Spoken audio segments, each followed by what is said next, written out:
Well, England made easy work of Kosovo in the end, winning by 4-0, Craig, and they made easy work of qualifying again. They just don't really ever have any problems with this, do they? No, I mean, it wasn't. It was a much better second half. Obviously, the first half was pretty poor. Harry Winks got himself his first international goal. Needs to get regular game time at Tottenham, I suppose, which is a big concern for him going into the Euros if he's selected. Unsurprising, a little flat because England, as you say, had qualified, which they always do. With consummate ease normally, so there was no real surprises. I don't think anybody, obviously Mason Mount coming in, got a goal, Rashford come off the bench, Harry Kane got himself in the score sheet as per the norm, but I don't really think we learned anything over the last, couple of games from England that we don't really already know. But what he's done now, Gareth Southgate, he's always had not the ability, but he's chosen to introduce youth, and we've seen that a lot in this campaign. That can only do them well going forward for the Euros. I think he's not, taking over the job. It was, I think maybe brave's the wrong, but I think brave is your terminology you could use. That he has trusted his instinct with some of the younger players. Now, some of these younger guys have to be playing well as well, clearly, so that allows you that opportunity to throw them in.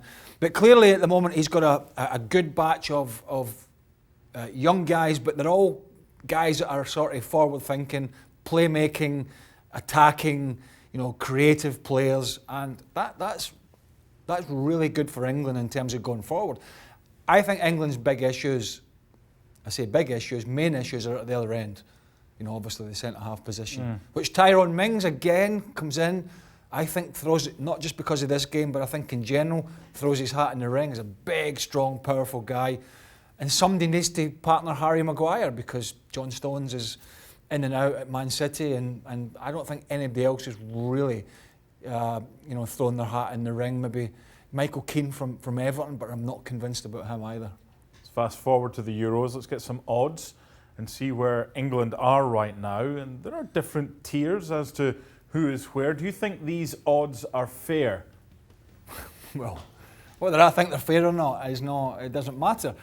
Look, England are semi-finalists at the World Cup. Whether you think they had a good pathway or not.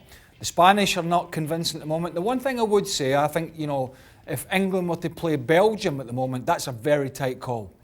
That is a very, very tight call. I think I would at least swap Belgium and Spain at the moment and have Belgium sort of level with England. I think they're very 50-50.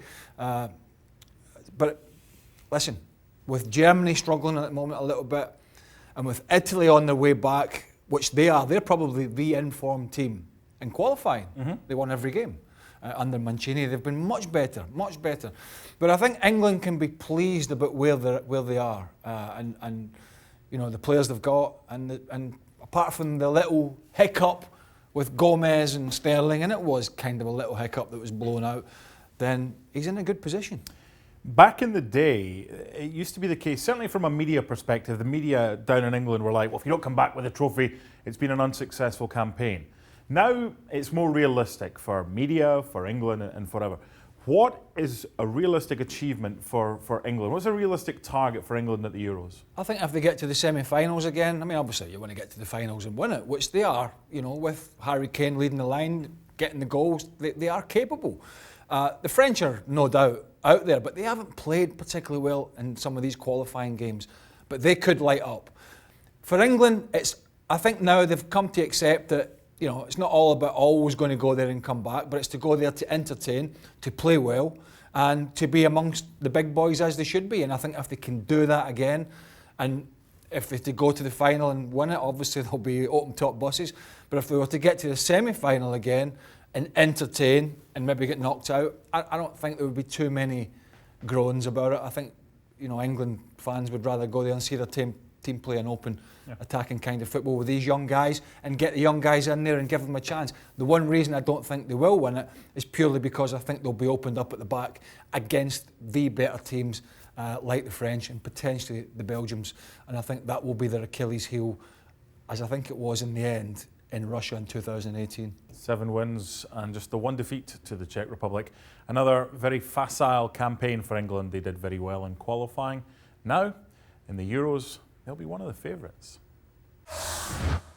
Thanks so much for watching ESPN on YouTube. And for more sports highlights and analysis, be sure to download the ESPN app. And for premium content and live streaming, subscribe to ESPN Plus.